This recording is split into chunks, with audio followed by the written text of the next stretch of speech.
जय श्री कृष्ण। आप सभी को फिर से आ गई हूँ कान्हा जी की कहानी लेके। अगर पसंद आए तो कमेंट्स में जय श्री कृष्ण जरूर लिखें और प्यारा सा लाइक करें और पेज को फॉलो करना ना भूलें। जय श्री कृष्ण। क्या आप जानते हैं, एक बच्चा था जिसे बचाने के लिए भगवान श्री कृष्ण यमराज के दरबार तक पहुंच गए। आखिर वह बच्चा इतना खास क्यों था? यह कहानी उस समय की है जब कृष्ण और बलराम छोटे बालक थे और अपने गुरु संदीपनी ऋषि के आश्रम में शिक्षा ले रहे थे। दोनों भाई अत्यंत प्रतिभाशाली थे। गुरुजी जो भी पाठ पढ़ाते थे वह तुरंत याद कर लेते थे। पढ़ाई पूरी होने के बाद कृष्ण और बलराम ने एक गुरु दक्षिणा देने के लिए आग्रह किया।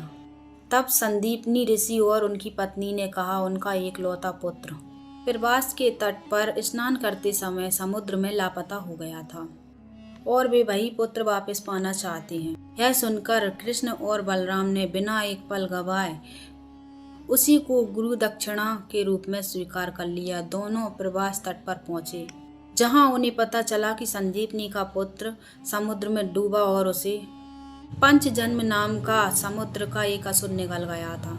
कृष्ण ने उस असुर से युद्ध किया और उसे मार डाला।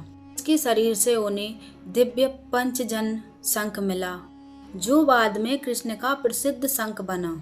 लेकिन संदीपनी का पुत्र वहां नहीं मिला। अब कृष्ण और बलराम यमलोक की ओर गए, जहां धर्मराज यम मृत्यु का शासन संभालते हैं।